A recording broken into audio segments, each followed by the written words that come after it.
Ready? Abani Ghani, everyone. Welcome to the Conscious Corner, truth and conscious program that speaks truth to power, speaks truth to the people. And that's the most important thing. We want to welcome my co-host, Joe Hembrick, and as well as the platform engineer, Brother Rashiki Mascani, and all the guests that's online. This time we're going to be discussing a very serious topic. This is known as Black August Month. That's the topic, and that's what we're going to be discussing. And we have a very distinguished person that's going to share some thoughts, who was a part of that evolution of that recognition of August, and that's Brother Charles David Henry. And he's going to share some words, as well as we have a slide, not slide, but sort of a PowerPoint presentation that Brother Rashiki found that listed a lot of activities in August. And so we just hope you enjoy this educational aspect. Many people didn't know that a lot of people celebrated Black August. And it's sort of like what happened with Juneteenth, that was just for Texas. When Black August started with just honoring brothers in captivity or in prison. And then now it's more expansive, and it includes other days, other events that happen in August.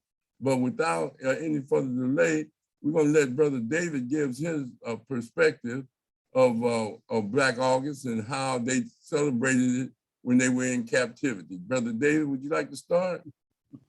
Not really, but this is really a light, I guess I can say, presentation for me. I did 13 years in the Department of Corrections and Rehabilitation, and experienced some of the same prison settings that Brother Jackson was incarcerated. George Jackson. Well, I say George Jackson. And there was, I believe the brother's name was Drumgold, and was it Cluchette? The three other brothers who eventually ended up being identified as the Soledad Three. I spent 2.5 years at Soledad and 5 years at San Quentin. Interesting times because I expected a lot more, especially at Soledad, where I did come to find out that a lot of the protocols, the administrative protocols, put a lot of effort into stopping this celebration from taking place. And I do remember, I think the first year I was at Soledad, they put us on lockdown, I think for about 2 or 3 weeks. So I really didn't get a chance to appreciate the proximity of what the work that Brother Jackson had put in. But by the time I got there, there was a lot of prison activity dealing with trying to get prison reforms passed. And so things really didn't get too exciting at Soledad. In fact, it was probably the most boring prison I had been at, because it's run like it's an elementary school. When you have to get hall passes to walk down the hall, you got to get hall passes to go to the law library, where I spend a lot of my time. And basically, I was transferred out of there, kind of against my will, because I was interested in really wanting to get back down to Southern California. And my points had dropped. For those of you who don't know what that means, when an inmate is evaluated based upon his crime and activities, they pretty much distinguish a number of points to the degree of the crime that you committed.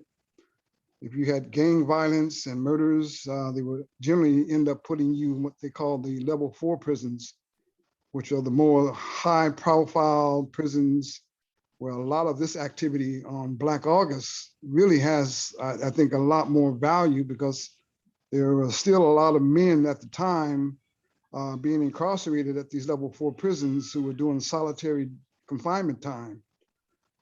There's been a big push and movement to kind of dispense with that practice. And so the solitary confinement issue is not as powerful as it was back in the day. As a result, my points had dropped, and my points had gone from a level 3 to a level 2, which means I was going to be moved to a lower level prison with less security interest. I was trying to get back down to Chino, but instead I got moved to San Quentin, kind of against my will. I had filed a writ of habeas corpus to the court there in Solano, hoping that I could get them to look at my situation because I had requested a move to Chino, but I found out I was on my way to San Quentin, and I definitely didn't want to go to San Quentin, not necessarily because of the ideologies of things that were going on up there, but I wanted to get further south to get closer to home. And I filed a writ of habeas corpus in the court, and surprisingly enough, the day I got the notification that my writ had been denied, I was followed up the following morning with how many bags do you need? You're being transported, which means that they were shipping me out of Soledad. They sent a special bus from the carpool, from the motor pool, to pick me up and to move me out of Soledad and to rush me up to San Quentin, where I was pretty upset that whole morning because I didn't realize that they had transferred me, and now I was heading to the infamous San Quentin. Ironically enough, for most people who don't understand the dynamics of what San Quentin's all about, it is considered to be probably one of the most infamous prisons in the United States, not only because of the original outburst of the Black August movement started in San Quentin, but it's also home to the largest death row population in the world. For many of those who still identify with the levels of prison incarceration, you could consider San Quentin a level 4, a level 3, a level 2, and a level 1 prison, which means it has all 4 of the levels of security that are required to incarcerate the population of those that are in the system. What's interesting about San Quentin is that you have a death row, and you see inmates walking back and forth from their visits with the lawyers and back and forth from the doctor's appointments. But it is also considered to be the softest prison of the 35 prison systems. That's mainly due to the fact that most of the men that are there are life sentences, or serving life sentences, and they are gearing themselves up to try to go home. What makes it nice is the fact that we have volunteers from the San Francisco Bay Area that are coming to the prison with all types of social justice programs that they've been able to implement in the prison system. The prison has 4 colleges, which allows those that are interested in advancing their education to attend one of the 4. It has probably one of the best run rehabilitation programs in the system. I was fortunate enough to become an award-winning staff writer for the San Quentin News, and we were getting all kind of recognition from all over the world with interest and wanting to know more about the prison, knowing more about the inmates.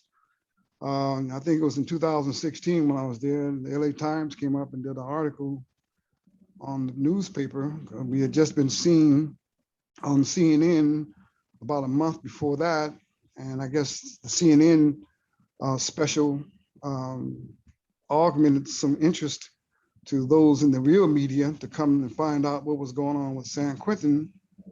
And oddly enough, most of the men that are there at the prison, and the main line is probably about 2,500 strong, are all programmers, which basically means that they are not looking to become revolutionaries. They're not interested in becoming activists. They're not interested in becoming reformists. Most of them are taking programs that are set up within the prison system to help them prepare themselves for their board hearing, which is something that all lifers have to go through to eventually be awarded their freedom. So there wasn't a lot of Black August activity at San Quentin from 2012 to 2017 while I was there. I mean, like I said, most of the inmates, Blacks, Hispanics, Asians, whites, were all working toward trying to get themselves out of the prison system and didn't want to bring any unnecessary attention to themselves by becoming an outcast or creating any form of controversy. It was a reform prison. And throughout the whole prison system, the 35 prison system, Right. most of the inmates are, trying to get to San Quentin because 97% of the time that they go to the board, they are kicked out. They got their date. So it's interesting that most men who are doing life sentences are working towards San Quentin, and some of the programs that are being offered there, they had, like I said, have an opportunity to get their GEDs, to get their general electives out of the way from one of the 4 junior colleges that have programs there. They had the newspaper, they had a podcast called Erline Woods does a podcast. How can I forget the name of it? Ear Hustle. And it centers around, the activities of the prison, and it brings all types of prison issues to the podcast. And there's a discussion panel that talks about the concerns of the issues. But relative to all of that, there was never in my 5 years at San Quentin an effort to create a Black August. And with that being said, in 2017, I guess because of my ongoing conduct and behavior, I get a call from the governor's office on the 28th of December, and was told to be prepared to go home in 48 hours. I had been pardoned. So immediately I got myself out of that situation and called home and told them to come pick me up on Friday. And I was on my way home that Friday. So if I have to speak about San Quentin in terms of the proximity of what is done for, I would say 60 to 70% of the population, it is considered to be one of the finest prisons, I think, in the United States because of the programming that it offers. And a lot of that came about as a result of the work of the warden named Jeannie Woodward. I think she was kind of more on the side of preparing inmates for the day of separation, more so than creating controversy and trying to create problems and too much control of the prison system there. San Quentin is a free prison in the sense that outsiders come in, bring their program concepts to the yard. Inmates sign up for the program. Inmate spends 5 to 6 to 10 weeks in the program. At the end of the program, he's awarded with a certification, a graduation, and on to the next program. So I won't be able to speak, much to the delight of those that are interested in Black August, mainly due to the fact that it never really gained traction in the 5 years I was at San Quentin. Hey, can you hear me? Can you hear me? Yeah, I can hear you. Okay.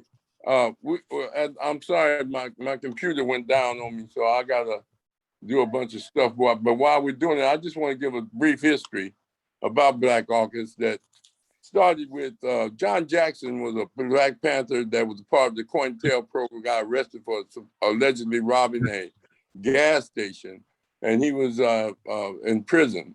And his brother, Jonathan Jackson, along with some other individuals, tried to break him out of prison, break him out of the courthouse when he was going to the court. Everybody knew it was trumped up charges. Angela Davis started going with George Jackson, and they allegedly thought that she had given Jonathan them the guns. They had a shootout at the courthouse, and Jonathan was killed, and a few of the other brothers were killed. And so that's why they started celebrating Black August in the prisons. Recognizing other prisoners. John Jackson was assassinated. Well, George Jackson was assassinated at San Quentin. George Jackson was assassinated on the prison yard. When his attorney came and saw him, they said that he smuggled him a gun and he put it in his natural. and a gun in a natural. And so they shot him on the prison yard.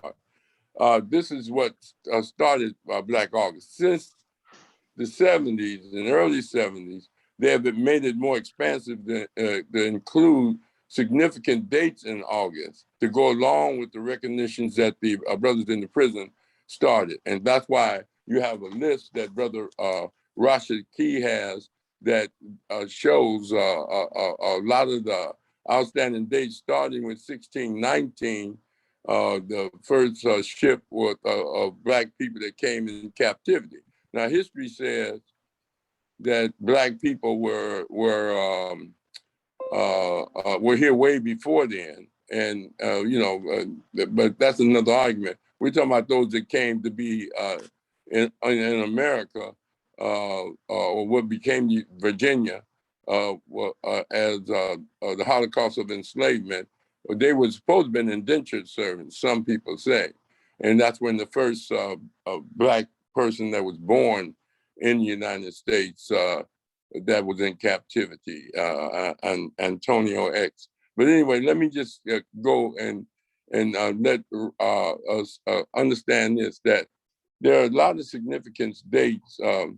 Before we even get started, we want to pay homage and recognize and give some type of appreciation or a prayer for all the people that we're losing in Haiti. Haiti was one of our hallmarks in Black resistance. The Haiti Revolution was in August. And so we want to recognize that they suffered a major earthquake, and over 1,300 to 1,400 people so far they have found dead, and they're being hit by a very serious hurricane. So it's sort of stopping the rescue and the recovery and all of that in Haiti. So we want to recognize that. Secondly, we want to recognize Brother Runoko Rashidi, one of our historians that was on a tour taking people to Egypt, and somehow he passed, he made his transition.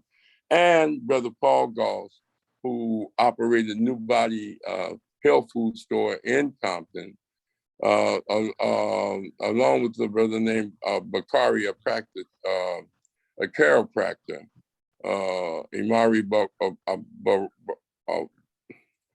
Bakari, that made his transition. So we just wanted to recognize them. And then now, from the standpoint of Black August, well, how they celebrate it is that they generally have speeches, and they have various forms of ceremonies and appreciation of the struggle of resistance, righteous resistance against oppression and against the mistreatment of African prisoners as well as African people in general.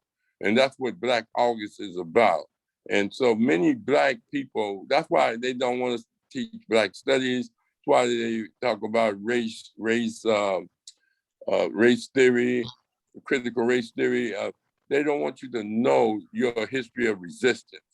You know, all the great people, A. Philip Randolph, the people with the sleeping porters, started his union in August. Marcus Garvey was born in August, and his the UNIA, the Universal Negro Improvement Association, was started in August. The March on Washington was in August. Obama was born in August. And they're just above all, I just was on a couple of Zoom programs with the Watts Summer Festival. As you know, one of the biggest rebellions that we celebrate every year. 35 Black people were murdered. 15 of them were shot in the back. There was never any autopsy, never anybody charged for their murders.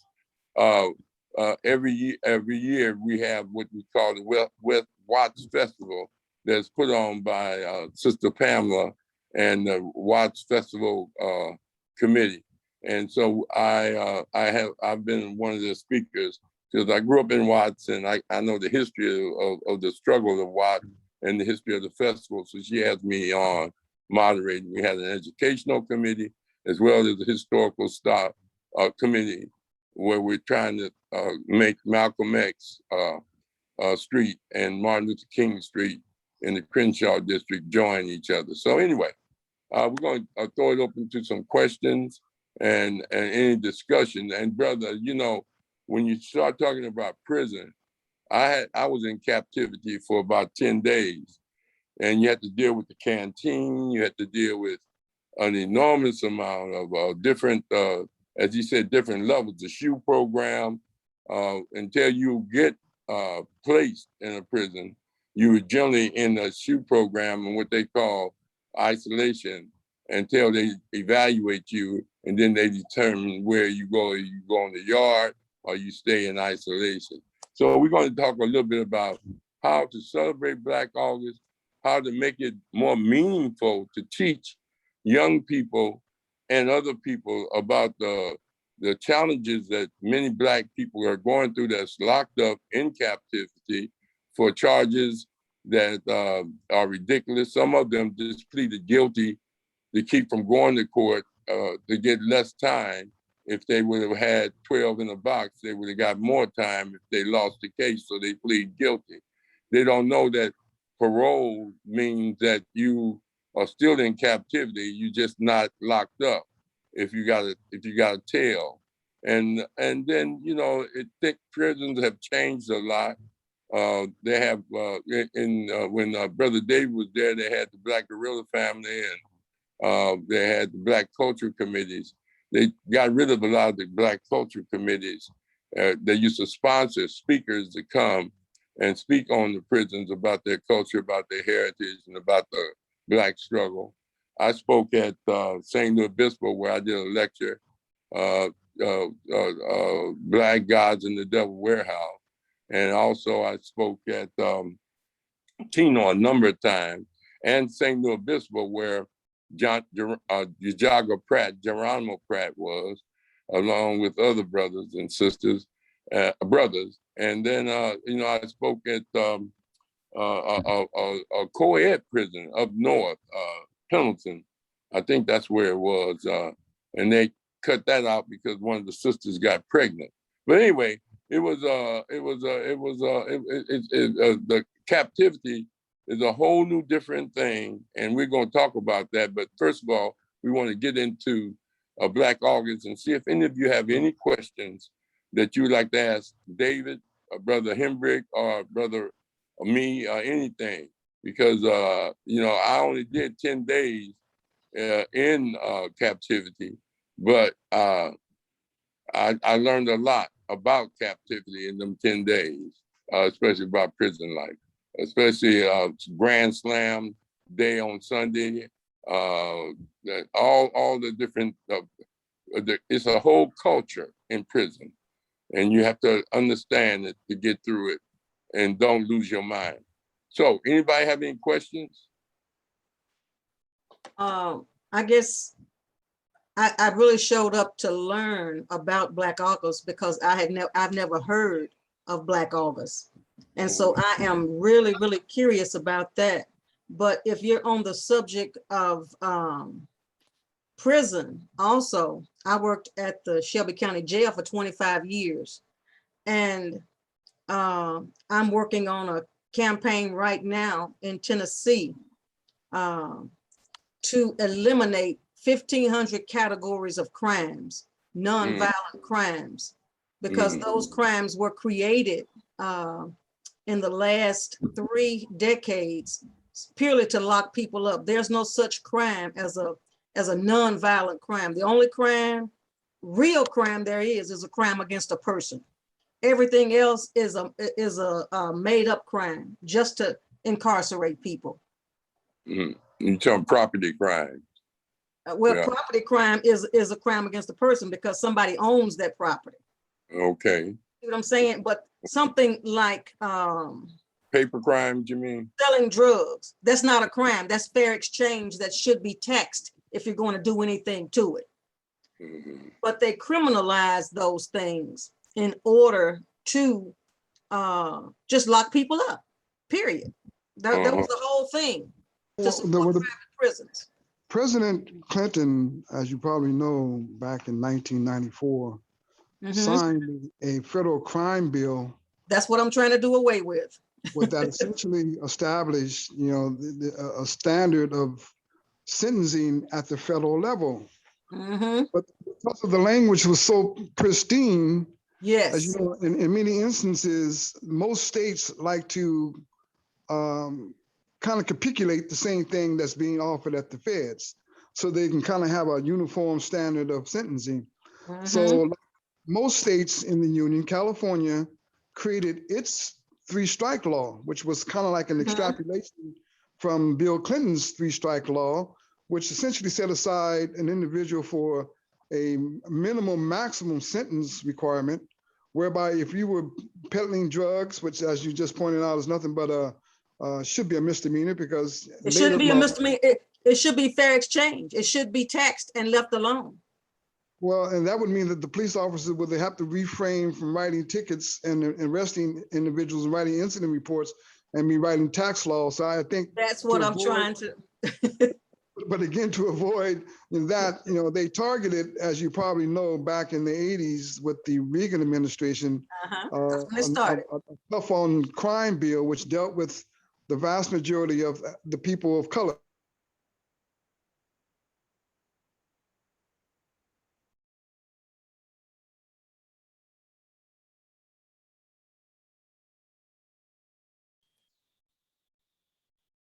To upgrade their operations, which included in many instances tanks, weapons of mass destruction, and everything else.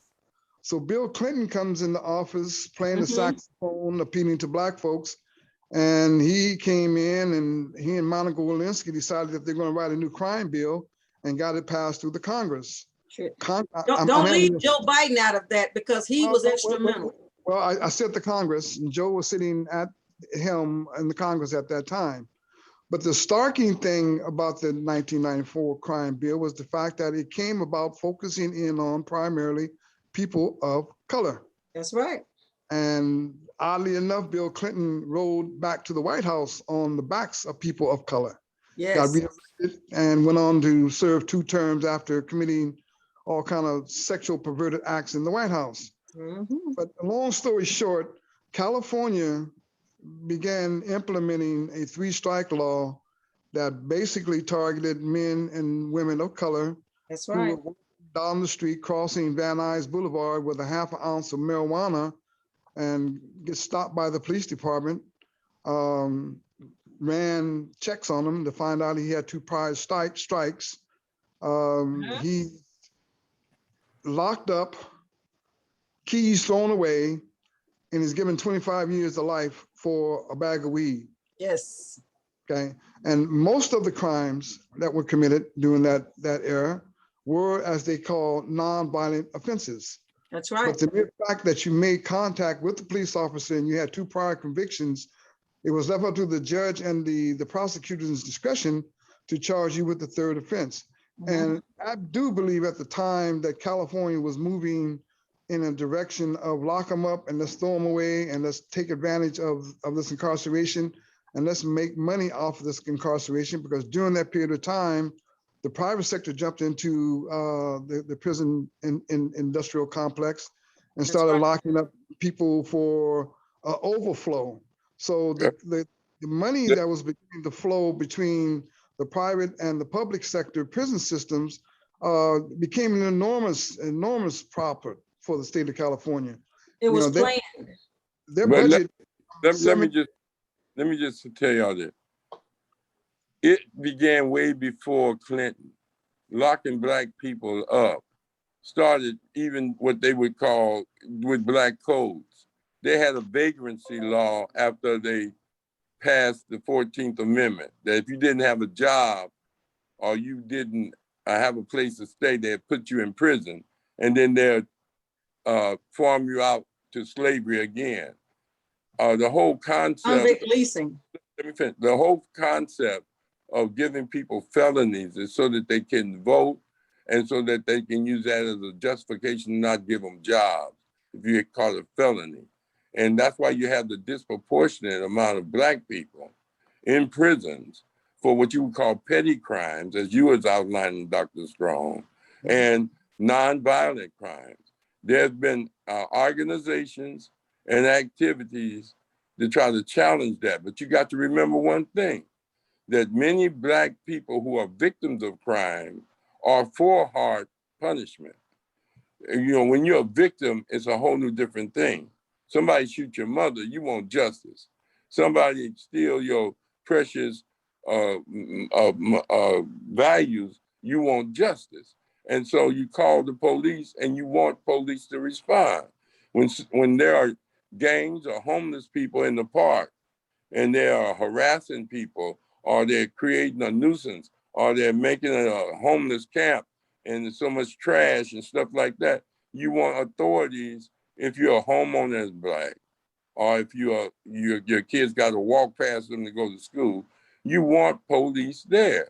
And so those are the things. We have a conflict of interest. Now, I agree with you.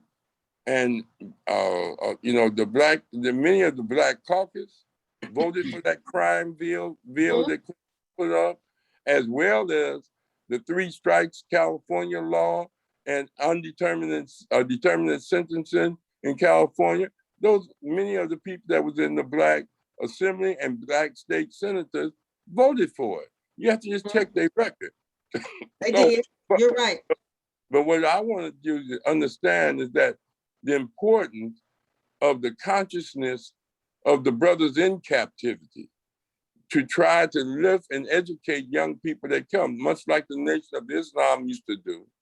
But this was one non-sectarian, non-prison, and it was a celebration of Black August where they brought in guest speakers in the prison, and then it expanded out into the community where places like UCLA, the African American Culture Center, and the International Festival in New York, as well as the brothers and sisters in Philadelphia and down in San Diego, California, they've always had celebrations of Black August. And Black August is educational day of what we're talking about, what's going on in the prisons and the hardship and the isolation and the murders and the violence among Black people that get killed in prison, and there's no investigation. Those that are Roscoe Poindexter used to play basketball for Cal State Long Beach.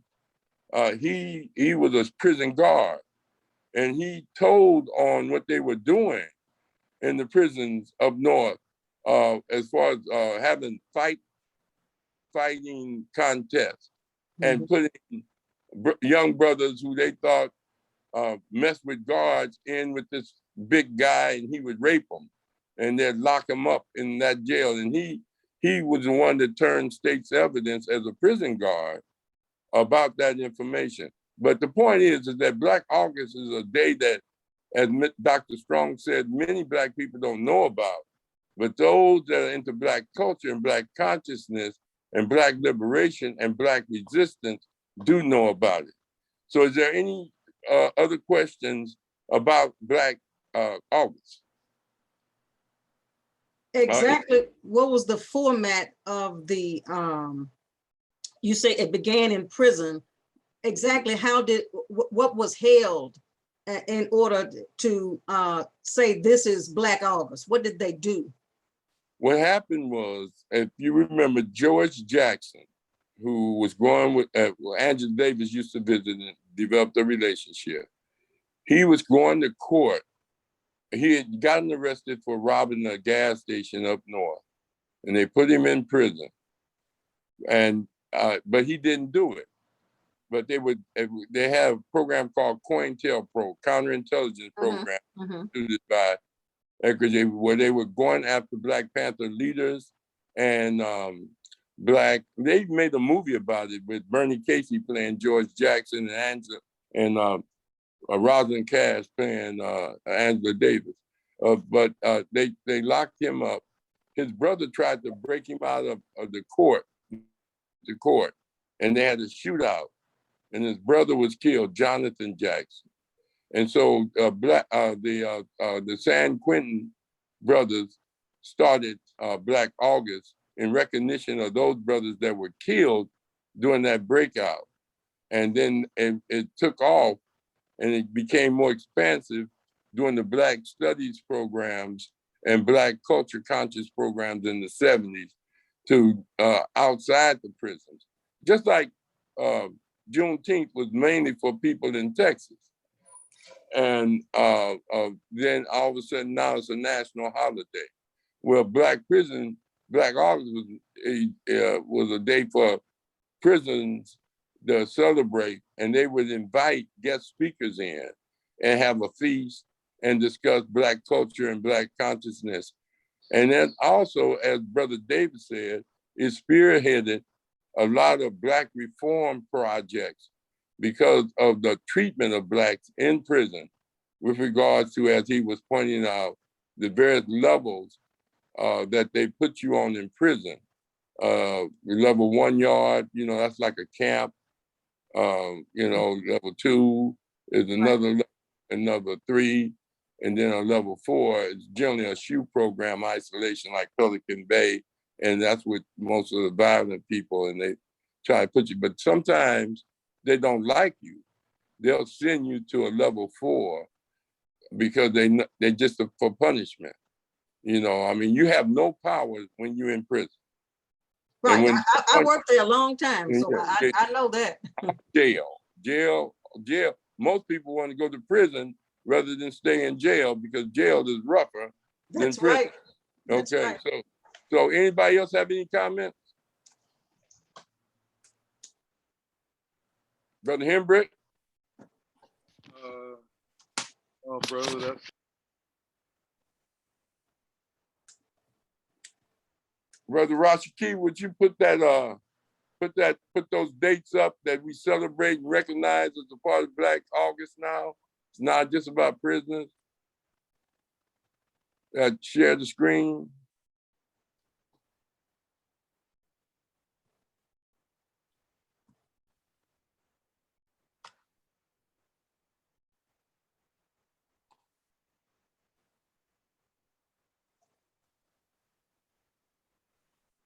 Once you just a few. Yeah, go ahead. Highlight specifics. Yeah, you just go out and pick out a few that you thought was worthy of mention.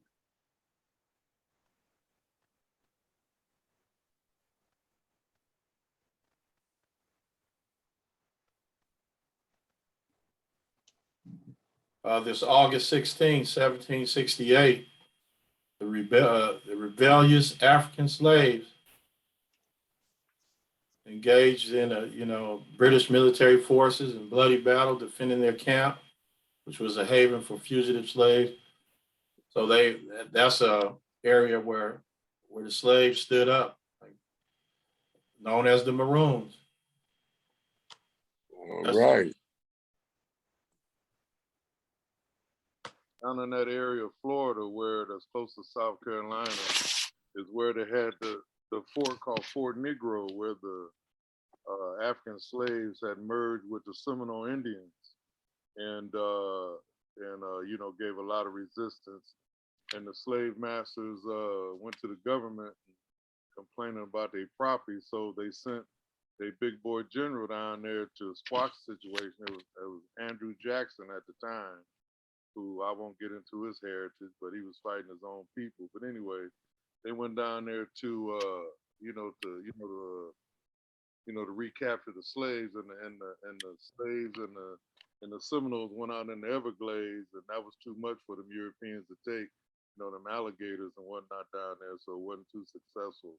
But that was called Fort Negro, which was an old Spanish fort that the Seminoles had taken over, and then the runaway slaves would run there and for haven, and then eventually it moved up to South Carolina, which is this situation you presented on the screen here, Ross County.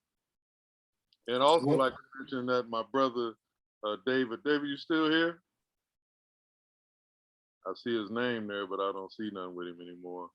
Anyway, he's muted. Yeah, I'm still here. Okay. Can you hear me? Yeah, but anyway, I'd just like to thank the brother for coming on. I used to block for this cat way back in the day. And I don't know if he wants any of his accolades mentioned that, go along with his name. Maybe I'll let him do that. later on in the show. But real knowledgeable brother in law and all that, professor, doctor of this and that. This was before he even went, so to prison. But anyway, glad to see the brothers back with us. I looked for him for years, trying to put on some reunions, and I saw him in that newspaper article, and I saw him the way he used to have his glasses down over his nose. I said, "That's him right there." Anyway, we went on to add our reunion a couple of times, and great to see the brother out, and he's back doing his thing that he was doing before he went. So anyway, just a point of correction, brother Rahh. As far as the Haitian thing goes, it was actually July, almost August, but it's good enough. It's the best one that I think has taken place out of all of our years of rebellion. Anyway, that's all I have to say at this time. Turn it back over to whoever had the floor. All right. I see one here.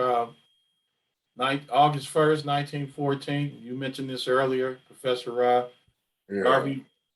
Garvey founds the Universal Negro Improvement Association, advancing the call for land, freedom, and independence for African people. And I know Brother Hembrick loves that. My thing. Actually, he wanted to call it the Universal African Improvement Association, but the black people weren't ready for African at the time, so he went on with the word Negro. But I encourage everyone to read his book called Philosophies and Opinions of Marcus Garvey. Mm-hmm. Outstanding book. All right. Brother, yeah. can you go back to 1854? Go ahead, Rashid. Here we go, right here. Yes, sir. 54, 54. 1854, right there. That actually is the land of Liberia in Africa that Africans were to return to.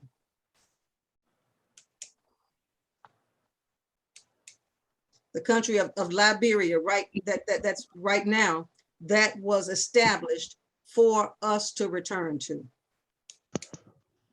Okay. All right. Professor Rahh, any other one you want to highlight on here?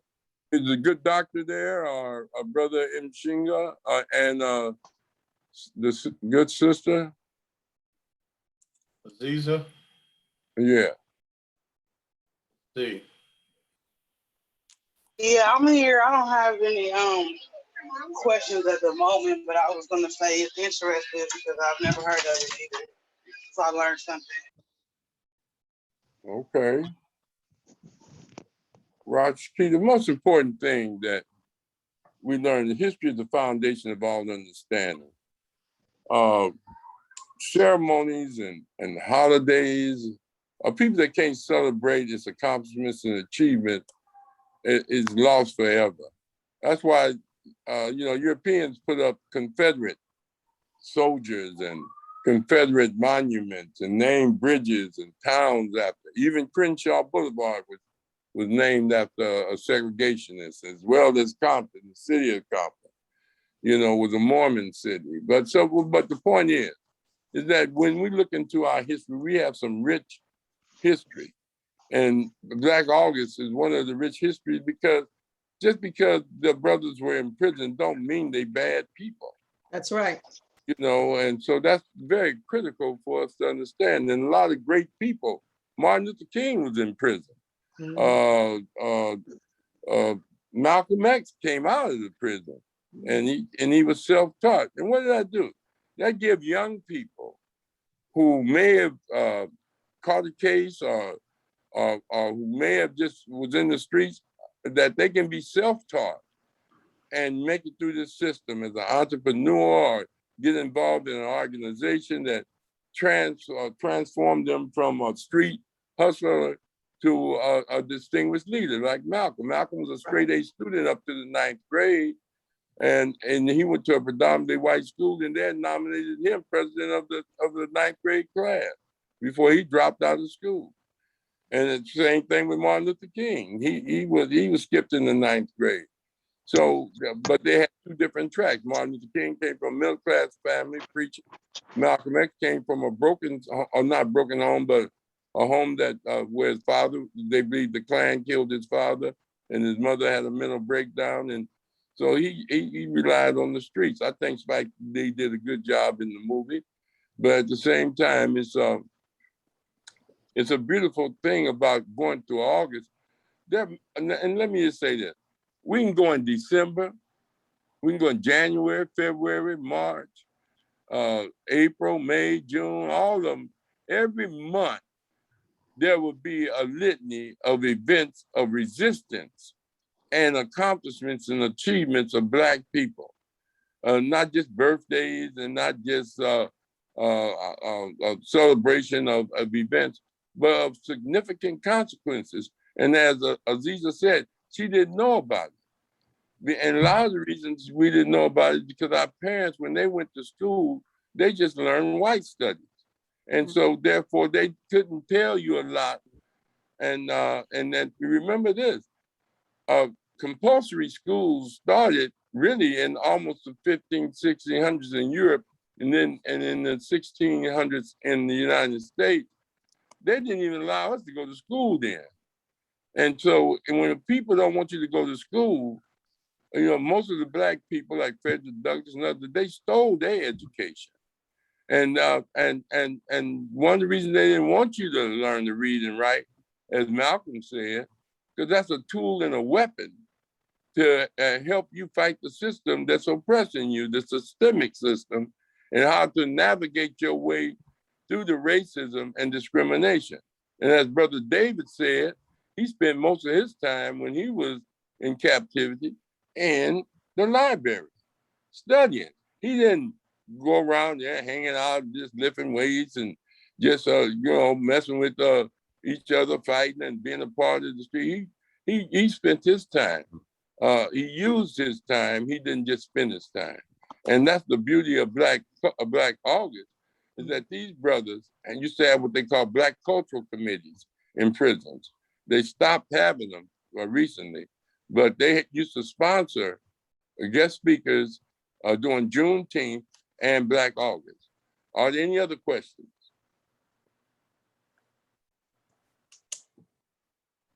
But Dr. Strong, Yes. now tell us a little bit more about your experience as working in the jail. Well, in my 25 years, I saw good people that happened to do bad things. Were there some really, really bad apples? Yeah, but not far outweighed. They were far outweighed with good people who had circumstances in their lives, who had took desperate measures in their lives. Basically good people who needed a second chance, and did not know that they were a victim of a planned attack on Black people. They had no idea. They had no idea that the politician, the music industry, the media, and the private prisons were working together in concert, specifically to lock Black people up, so that the private prisons could get the public dollars, whereby those public dollars, now that they're private, could be invested. And so the people of the criminal justice system would invest in those. So in that stock, that was the whole plan. Even as far back as the 60s, they didn't have enough categories of crimes. They didn't have enough categories to lock enough people up. So they had to create, and they created 1,500 categories between, I guess from now back, starting in the 80s, late 80s, they began to aggressively create categories of crimes. And when I say create them, let me give you an example. A good example of when I started in March of '91, when I went to the training academy, I was trained that in order for an aggravated assault charge to be that, there had to be at least 1 drop of blood shed in order for it to be aggravated by a weapon. That was the definition then. The definition changed from if you point your weapon at a person, that's aggravated assault, because you could have. That's just one example. And they created 1,500 of those. You very well might remember if a person pulled a trigger and shot someone, when the police showed up, they looked for that one person. That one person back in the 70s, 60s. But when the late 80s, 90s came, whoever was standing around, everybody went to jail together. If you're with this individual, then you're just as guilty as this individual. So they created a whole lot of those crimes for the purpose of locking people up. They changed the music styles. The large music companies stopped accepting the gangster rap, in other words, the NWA from Compton, who was talking about political things. They shut them out and they brought in people like Nas. Nas was the very first person to do the calling the women out of their names, talking about murder, rape, and all of those things in order to change the culture. And if you look at Nas's documentary, you will see that he states in his own documentary when he was 15 and he didn't know why his friends and everybody around him all of a sudden started going to jail. It was psychological warfare going on that they just didn't know. And I grabbed a hold of it in 2005 when I saw the inequities in our juvenile system. A white child was never bound over as an adult, but hundreds of Black children bound over as an adult. What they had began to do, Professor Rahh, they had began to say, well, if we get them early enough, if we get them earlier, they can stay in the system longer. So we're going to start binding them over. And they bound hundreds, I mean thousands of Black children over as adults to feed the system. And now we are really, just coming to that realization in the past 5 to 10 years that they started doing that. So we've got to do a better job of recognizing the weapons. That's what my book is about, Rasaki. That it's about recognizing the next weapon of control that they create in order to control and enslave us. Actually, that's point. And we got to get that book. And next time, bring your book, show it if you got it, and encourage people to give us the title of the book. And is it on Amazon? Yes, it is on Amazon. It even covers COINTELPRO. Okay, what is the name of the book? Oh, hold on. Let me show you the name of it. The name of it is Lynchism. All right. It's time to heal and what we must do. Okay. And it covers all of that. Okay. Because that is something that we really, really need to be on top of. The next slavery. All right. Yeah. Yes. Dr. Strong, Hey, Dr. Strong is our guest on Wednesday. All right. Good. I'll be here. Dave, are you still there? You're you were still there, Joe? Yeah, I'm here. You're Is it on mute? I'm still here. Okay, Rah's having trouble with his Audio. Oh, hey, David. I'm Hey, good, David, but I don't have can a you hear picture. me? Can Yeah, you I can hear hear me? you. Yeah. Okay. Why don't you talk to us a little bit more about, what you learned about the prison system and about the struggles and that many of the young guys go through when they lock down. Well, I had the good fortune, I guess, of saying that I saw the three regional areas of prisons in my 13 years. When I left the county jail, I ended up in San Bernardino County at a prison called Ironwood, kind of like a prison sitting right in the middle of the desert. I think 50 miles from the Arizona border. It was more or less a prison for what they call Southsiders, and those are the Latinos that are from the Southern California area, and they generally send them there to kind of keep them from going further north because Southsiders had problems with what were called bulldogs, who were prisoners from the central part of California.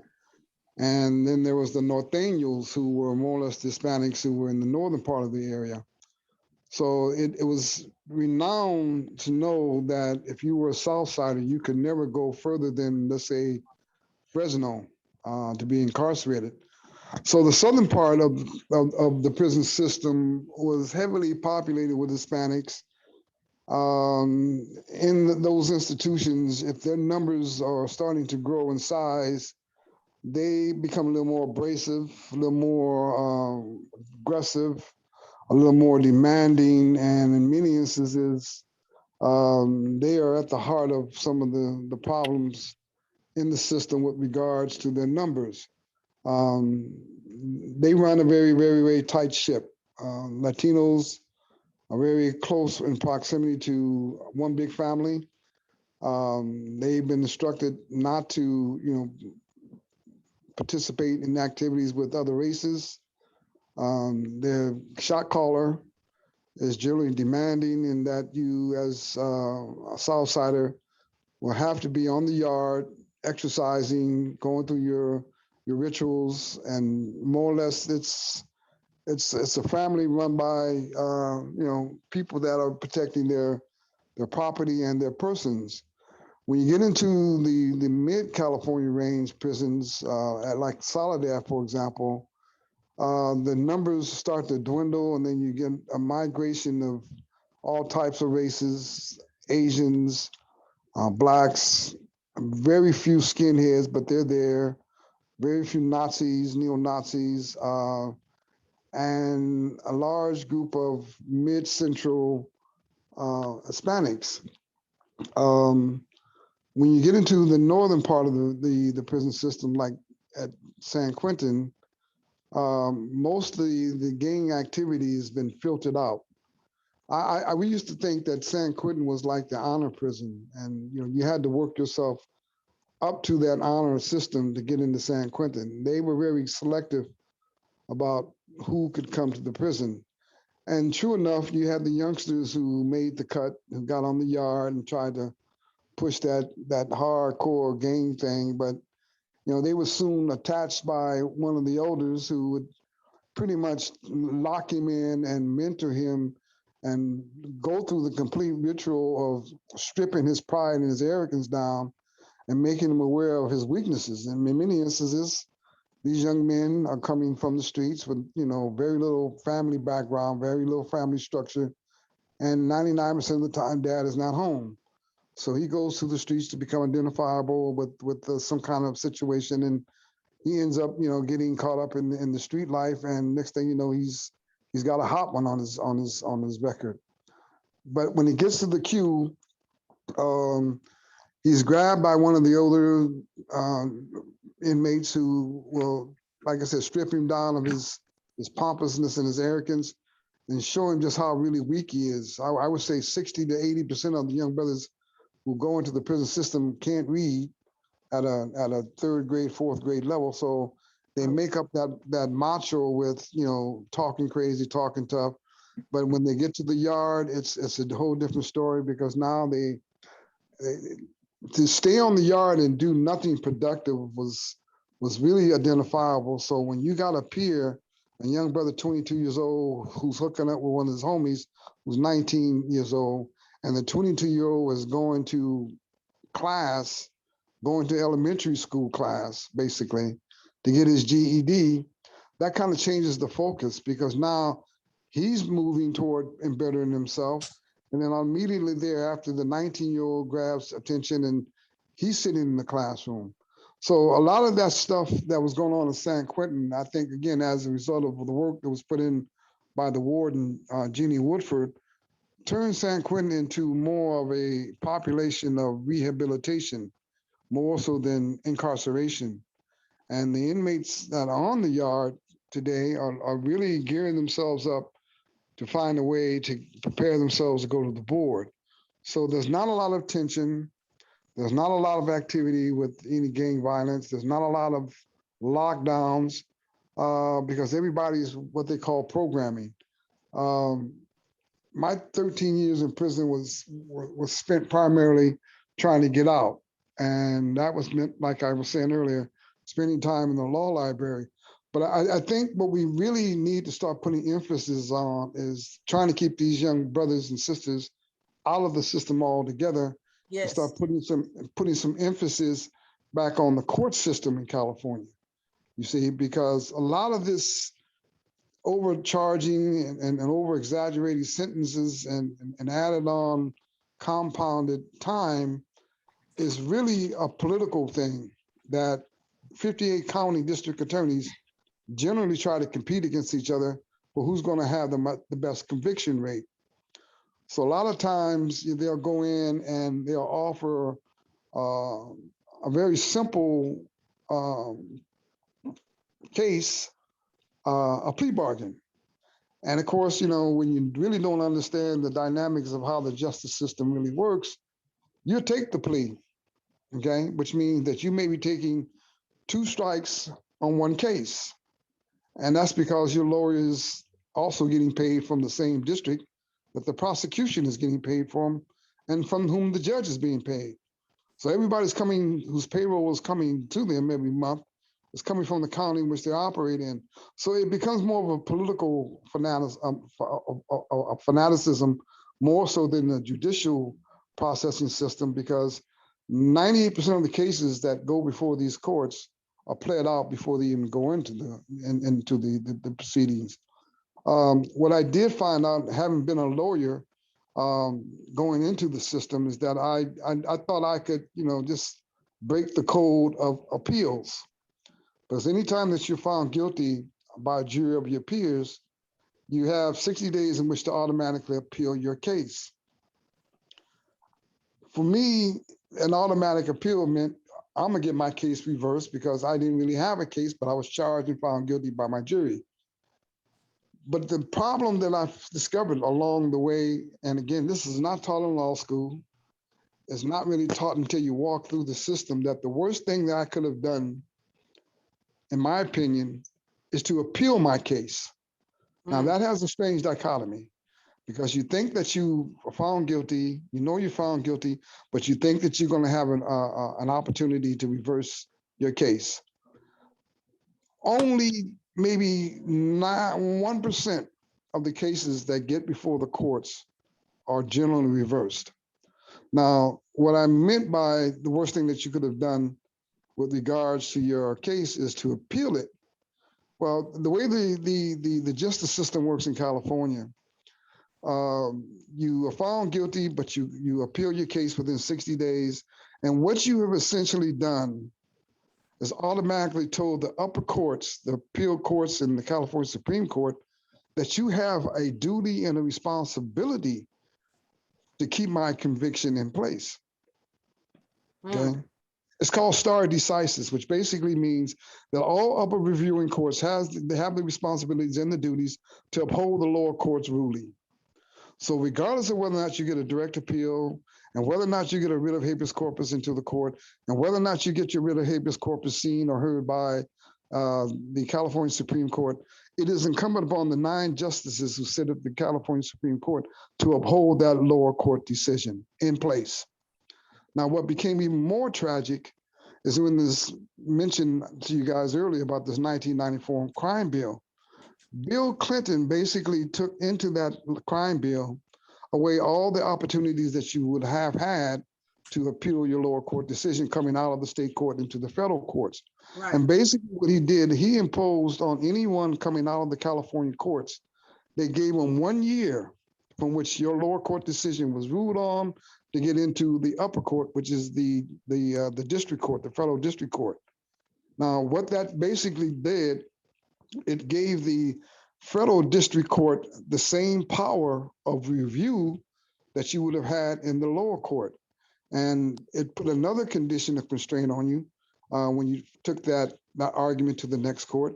Not only did you have to do it within 1 year, but you could only do it one time. So you had to load up everything that you could imagine that you could use in an appeal and shoot that writ off to the district court, where it normally spends about 2 years before it even is seen. Now remember, the upper court has the same responsibility as the appeals courts, and the upper court would basically say deny with no explanation. So you spent probably 4 years of your case after being convicted trying to get your court to the upper court, your case to the upper court for it could be potentially be reviewed. Now here's the twister of the stare decisis. The only way that you could overturn a case in the California court is to prove that your federal constitutional rights were violated. Okay. One of the 14 amendments had to be violated. But also keep in mind that the federal jurisdiction has no ruling and control over a lower court, which uses nothing but statutory law. So your statutory law cannot be violated on a federal level until you get into the federal courts. And none of us knew that. No one who's appealed their case from the Superior Court to the appeals court to the California Supreme Court knows that your violations are all statutory and not federal constitutional violations. So there you are, you're stuck for about 7 years from the time that you got convicted to the time that you may be getting into the district court. It takes 5 to 7 years. So you're sitting in the prison system for 7 years before you really get a ruling from the upper court. So like you were saying, Alma, I wasn't into the body lifting and the body profiling.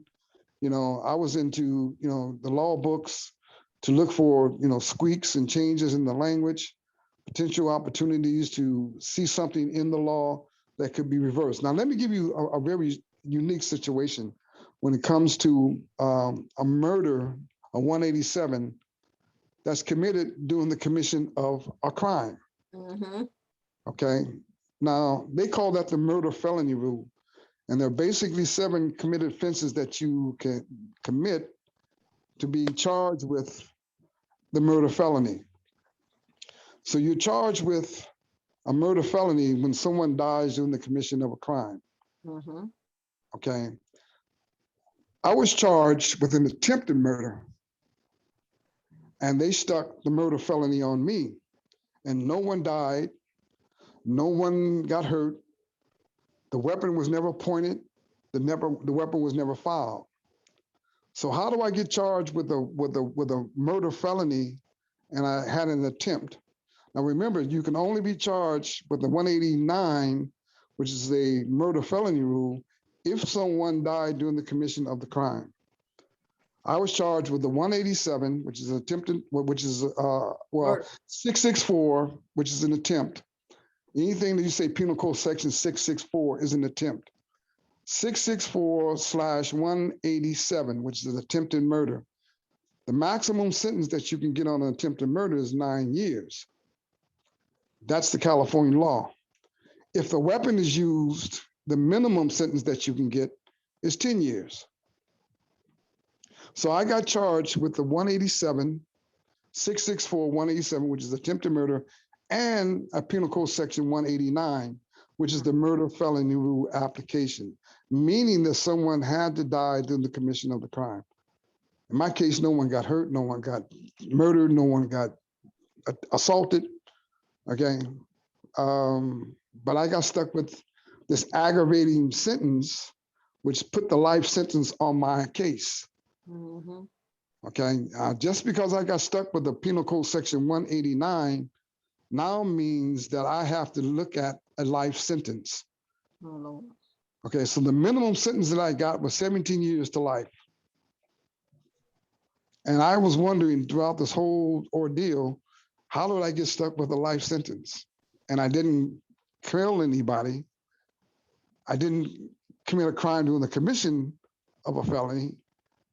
Well, you know, it became a battle. And of course, I took the challenge on for about 6, 7 years.